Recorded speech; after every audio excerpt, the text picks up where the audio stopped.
Então, esse vídeo para a gente tratar um pouquinho sobre a teoria dos resíduos, né, da nossa variável complexa. Primeira coisa, né, leiam bastante os exemplos das aulas lá, porque ajuda bastante a clarear e como fazer as contas, né? Então, esse vídeo é para ser bem sucinto mesmo, só apresentar a teoria, de repente um exemplinho ou outro, mas que todos os exemplos, digamos assim, que são importantes mesmo, eles estão contidos lá, tá? Vai ser necessário que vocês leiam lá para entender na totalidade. Primeiramente, né, o que é o resíduo? Quando eu tenho uma série de Lohan,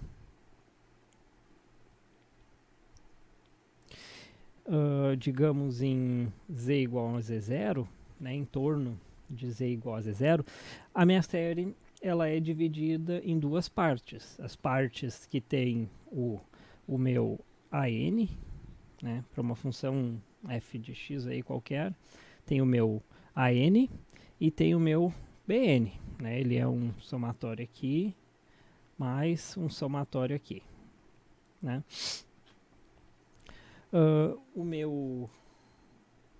meu AN e o meu BN, eles são definidos lá pela integral de f de z vezes z menos z0 elevado a alguma potência. Aqui as potências ficam positivas e aqui as potências ficam negativas, né? Então seria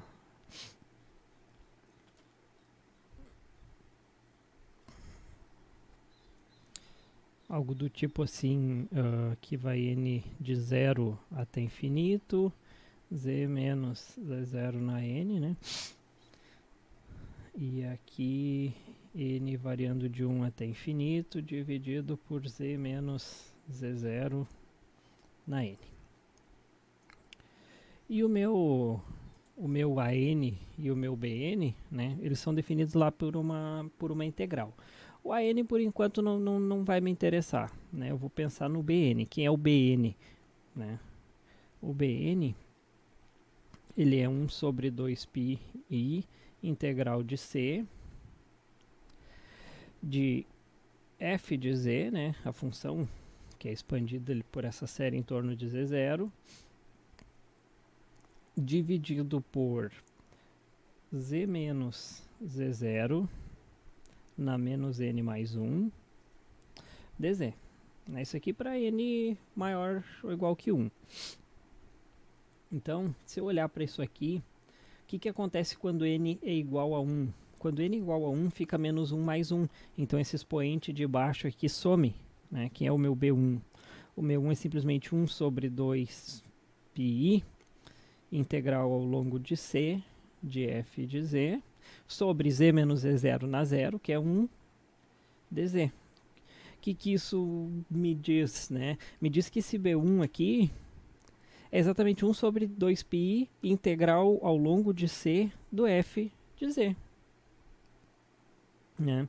Então, a minha expansão em torno da série de Lohan z igual a z0 tem que me dar a seguinte integral. Integral ao longo da curva c de f de z dz é igual a 2πi vezes o B1. Né? Então, aqui, o B1 faz um papel muito importante, porque ele me dá a integral ao longo da curva C. Né? O que está acontecendo aqui? Se eu tenho um intervalo aqui, né, um disco, e a função ela só não é analítica no Z0, eu construo a série de Lohan aqui, faço a curva C em roda do meu Z0, e a integral da f ao longo dessa curva C, ela não depende de nada além do meu coeficiente B1, que vai ser o carinha aqui, que vai ter o z menos z0 na 1, ou seja, né, 1 sobre z menos z0 é o cara que acompanha o B1. Né? Então, eu não preciso resolver a integral para mim saber o B1. Né? Eu já ensinei técnicas lá que tu pega a série, por exemplo, a série de Taylor, e transforma em série de Lohan, E se eu sei a série de Lohan, eu sei o B1. E se eu sei o B1, eu sei a integral de f de z dz ao longo da curva C, que engloba ali o Z0. Então, se eu pegar diretamente a série de Lohan de uma função f de z, eu sei, então, eu vou definir que o meu resíduo no Z0 é igual ao B1, tá? Aqui da função f de z. Simplesmente o coeficiente B1 da série de Lohan da f de z expandido em torno de Z0. Isso aqui só vai fazer sentido, tá, se a função não for analítica no Z0. Né? Até faz sentido se a função é analítica no Z0 e toda a volta dele. Por quê? Né? Porque o B1 seria zero, né? E se a função é analítica, a integral de uma curva fechada é zero. Então o resíduo vai ser zero, a integral vai ser zero, né? Tudo trivializa. Então não tem um porquê eu ficar fazendo conta aí quando a função é analítica, né? Por exemplo, se eu pegar e na z, por exemplo, que é uma função inteira, né, analítica em toda parte, eu não vou calcular resíduo ali, né? Por que eu não vou calcular resíduo? Porque a integral ao longo de uma curva fechada é sempre zero, né? O B1 vai ser sempre zero, porque a série de Taylor e de Lohan vão coincidir, não vai ter a parte 1 sobre z menos alguma coisa. Né? Então, para esse tipo de função aqui, eu não vou querer fazer a conta. Né? Então, isso aqui vai me dizer, então, que a integral ao longo de C, de f de z, dz, como a gente fez a continha ali, é 2πi vezes o resíduo no z igual a z0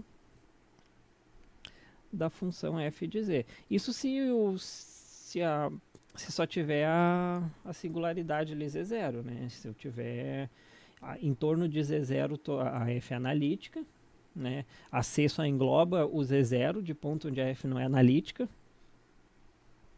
Se o C englobar mais pontos, a gente vai ver daqui um pouquinho, tá? Mas isso é para o caso em que só o Z0, só tem um pontinho aqui onde a F não é analítica e a C dando a voltinha nele ali, sempre no sentido anti-horário. Por exemplo, né? Tem exemplos disso lá no nosso material de aula. Né? Mas vou colocar um exemplo aqui, por exemplo, e na z não vale, né? Então se eu pegar e na z, por exemplo, sobre z ao quadrado, tá? Aqui só dá erro no zero. Vou pegar aqui o mesmo erro. Né? Dá problema no zero. Fora do zero, isso aqui sempre funciona em analítica. Dá problema só no zero. Então eu quero expandir isso aqui em série de Lohan em torno do zero. Eu sei que o meu e na z, ele é expandido como n indo de 0 até infinito, de z na n sobre n fatorial, em roda do zero, né? Então, e na z sobre z quadrado vai ser aqui menos 2, né? Então vai ser somatório n variando de 0 até infinito, de z na n menos 2 sobre n fatorial. Para eu visualizar bem quem é o meu coeficiente que acompanha, aqui tem que acompanhar 1 sobre z, né? Eu vou abrir aqui os primeiros termos, por exemplo, se n é igual a 0, fica z na 0 menos 2, 1 sobre z quadrado, sobre 0 fatorial, que é 1. Mais, para n igual a 1, 1 menos 2 menos 1, então fica 1 sobre z. 1 fatorial também é 1, mas a partir do n igual a 2, isso aqui vai para cima. Então aqui eu já vou colocar somatório n de 2 em diante, de z na n menos 2 sobre n fatorial. Isso aqui não vai me interessar, isso aqui é a parte que os z's ficam em cima. O único cara que vai me interessar é esse aqui, 1 sobre z. Quem é que está junto com 1 sobre z? 1, né? Não tem um elemento aqui. Se fosse z ao cubo, por exemplo, aí eu teria um 2 fatorial ali embaixo. Se fosse z na 4, eu teria um 3 fatorial. E assim por diante. Mas não, o cara que está acompanhando 1 sobre z é 1 vezes 1 sobre z. Então, nesse caso aqui, o meu B1, que é o resíduo, né? Resíduo em z igual a 0 da função e na z sobre z quadrado é simplesmente 1. Então, integral ao longo de uma curva C, qualquer curva C que englobe o zero, de f de z dz, é simplesmente 2πi vezes o resíduo, vezes 1, então é 2πi. Não interessa qual é a curva aqui, tá? Pode ser uma menorzinha, maior, o que interessa é que ela tem que estar ao redor do zero aí, né? Não pode estar sem o zero. Aliás, se ela tiver sem o zero, né? Então se for uma curva que não engloba o zero, eu sei que eu posso expandir série de Taylor, então B1 é zero, então a integral também é zero. E a gente já viu teoremas lá que garantiu que a integral era zero. Então essa construção aí que a gente fez, né, ela vale, né, sempre que a gente tem uma curva C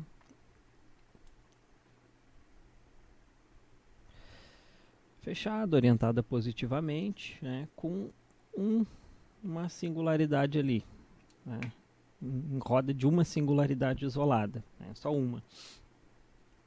Só que eu consigo expandir isso aqui, né, chamo por um teorema, chama-se teorema dos resíduos de Cauchy, para quando eu tenho mais de uma, tenho várias singularidades isoladas aqui dentro, né? Claro, elas têm que ser finitas e elas têm que ser isoladas, né? Não posso ter singularidades ali infinitamente próximas uma das outras, né? No caso eu teria infinitas, né?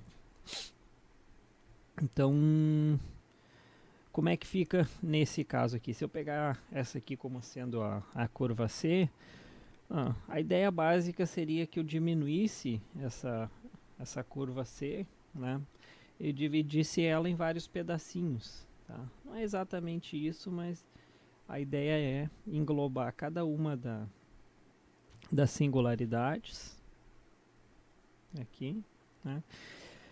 E quando eu for integrar sobre C, é a mesma coisa que eu integrar sobre cada uma dessas curvinhas aqui e somar elas todas, né? Então, o teorema dos resíduos de Cauchy me diz o quê?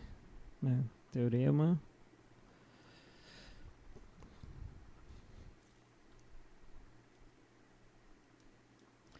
que esse teorema me diz?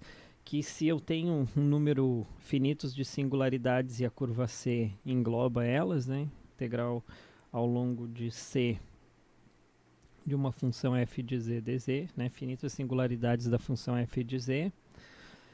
Então, isso aqui é exatamente 2πi.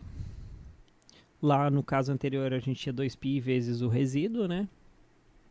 Aqui a gente tem 2πi vezes cada um dos resíduos aqui somados. Então, seria somatório para k variando de 1 até n. Sei lá, eu tenho n resíduos aí. Os resíduos z igual a zk de f de z. Ou seja, eu vou pegar cada um dos resíduos aqui, né? E vou fazer a conta. E depois vamos somar todos e multiplicar por 2πi. Essa fica a integral. Então, por exemplo, né, se eu pegar a função e na z, por exemplo, né? E na z a gente já viu uma função inteira, ela não tem singularidade. Então vou fazer assim, e na z dividido por z vezes z menos 1 vezes z quadrado mais 1. Quantas singularidades eu tenho aqui? 4, 0, menos 1 e mais ou menos i. Né? Então, nesse caso aqui, né, eu vou pegar aqui no plano, onde é que estão as singularidades no plano. Tenho uma aqui, no menos i, uma aqui no i, uma aqui no 1 e uma aqui no 0. Fora disso aqui, a função é toda analítica. Então, vou pegar aqui a integral ao longo de C dessa função aqui. Com C uma curva que englobe essas 4 singularidades, tá? Esse é o meu exemplo. Então vamos aumentar aqui. Vamos lá, C é alguma coisa que faz assim.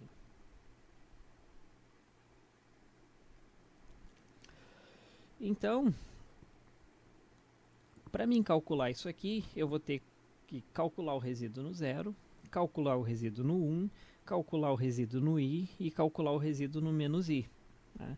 Se tu observar isso aqui, né, não é muito fácil, porque eu tenho que fazer a expansão em série de Loran em torno do menos i, depois eu tenho que fazer a expansão em torno do 0, depois eu tenho que fazer a expansão em torno do i, depois eu tenho que fazer a expansão em torno do 1. Para cada uma dessas funções, isso aqui vai dar muita conta, não é assim de supetão que aparecem os valores, né? Não é fácil, realmente não dá pra gente fazer, tá? Vou colocar aqui, deixa eu dizer. Não é muito simples de fazer. Dá para fazer, vocês têm exemplos lá na apostila que dá para fazer, né? Mas a gente não vai fazer aqui, não agora. Então isso aqui é simplesmente 2πi vezes o resíduo no 0 mais o resíduo no 1 mais o resíduo no i mais o resíduo no menos i. São 4 resíduos aqui a se calcular. Tá? Vou deixar em aberto aí, né, essa conta, quem quiser faz, mas no próximo conteúdo aí vocês já vão ver que é realmente bem fácil da gente fazer essa conta dos resíduos, mas não abrindo por série de Loran. Por série de Loran é bem difícil, então nós vamos desenvolver teoremas, tá, para que a gente calcule esses resíduos aqui de uma forma bem fácil, bem rápida, tá? Não é o nosso foco agora.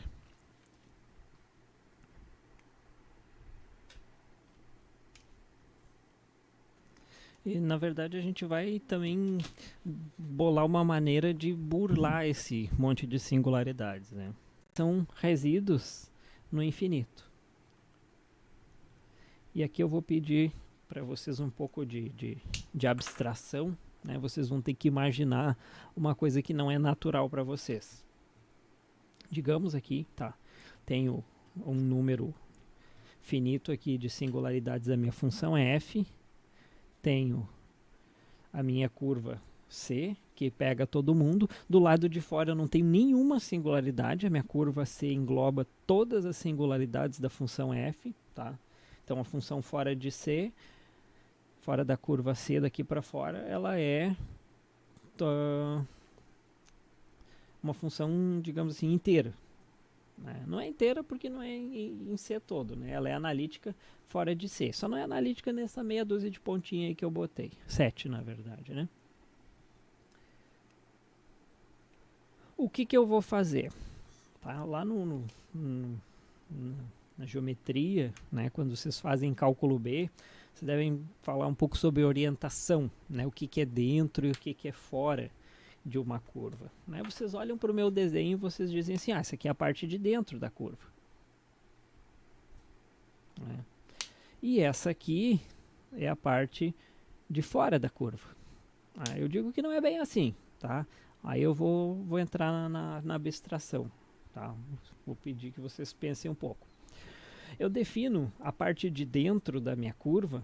Quando eu estou andando pela curva, a parte de dentro é a parte que está à minha esquerda, tá? Segundo a minha orientação no plano, tá? Ou seja, se eu estou em pezinho aqui em cima da curva, andando no sentido da flechinha, a parte de dentro está sempre para a minha esquerda.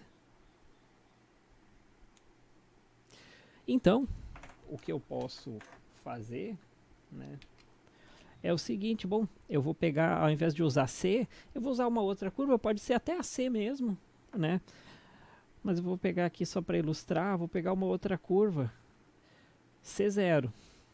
Só que ao invés de eu andar no sentido anti-horário, eu vou andar no sentido horário.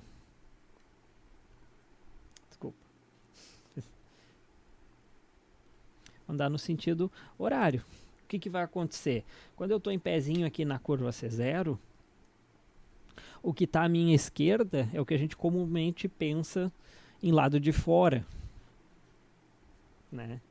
Só que pensando no sentido de geométrico, né? O que tem para o lado da minha esquerda é o lado de dentro. E o que tem para a minha direita é o lado de fora. Então, utilizando essa abstração geométrica, né, esse lado aqui que vocês acham visualmente que é fora começa a ser dentro. E o que está lá começa a ser fora. Então, ao invés de eu calcular, eu sei que a integral aqui ao longo da C é a mesma integral ao longo da C0 com o sinal trocado, digamos assim, né? Então, se eu calcular o resíduo para o lado de fora, é a mesma coisa que eu calcular o resíduo para o lado de dentro com sinal trocado, né? Então, a gente consegue demonstrar um teorema que eu vou denotar assim: resíduo em Z igual Z0 igual a infinito. Tá? Eu entendo que eu estou percorrendo a curva C0 aqui no sentido contrário. Esse é o resíduo no infinito. É como se eu pensasse que o infinito é uma singularidade da função f. Tenho todas essas aqui e mais uma no infinito. Ao invés de eu considerar essa aqui como dentro, eu considero o resto como dentro, né? O infinito como dentro. Então, o resíduo de uma função f de z, ele vai ser dado por 1 sobre z ao quadrado. E se vocês têm teorema lá, tá justificadinho lá no material, f de 1 sobre z. Tá? A ideia é essa aí. Então, se vocês olharem lá, de novo, eu vou falar para vocês olharem lá, porque os exemplos aqui são bem complexos. A ideia é fazer um vídeo mais curto, né? Só para explicar a ideia, né? O que eu vou fazer? Eu vou pegar 1 sobre z quadrado e tudo que for z lá na f eu troco 1 sobre z. É como se eu tivesse aqui problema no zero agora, né? Ao invés de eu ter problema no infinito, eu tenho problema no zero, né? Que 1 sobre z, se z vai para zero, vira infinito. Se z vai para... Se z vai para infinito, 1 sobre z vai para zero.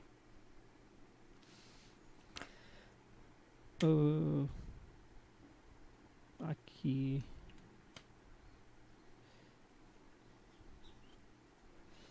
Não, desculpa aqui, faltou aqui, né? Toda a discussão em torno do z igual a zero, eu esqueci de botar. Não, isso aqui é o resíduo no zero, né? Resíduo no zero, agora sim, de 1 sobre z quadrado, f de 1 sobre z. Agora sim. Porque, né, o problema no infinito é a mesma coisa que o problema no zero. Então, se eu pensar nessa curva aqui, que engloba que é no sentido anti-horário, e pensar nessa curva, que é no sentido horário, elas têm que ter sinais opostos.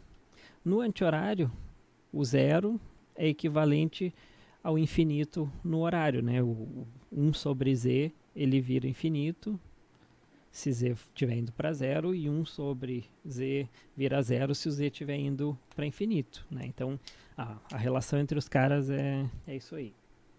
Tá? Eu tinha esquecido desse pedacinho.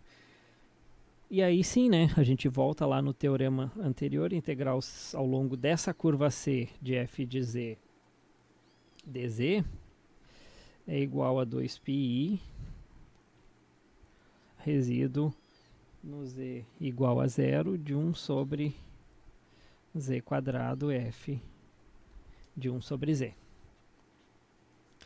Um teorema análogo aqui, né? Só que ao invés de eu calcular o resíduo em cada um desses pontinhos aqui, que são muitos para eu fazer a série de Loran, passa a ser só um resíduo aqui, que seria equivalente ao inverter a coisa, calcular o resíduo no infinito e pensar só o zero como resíduo, tá?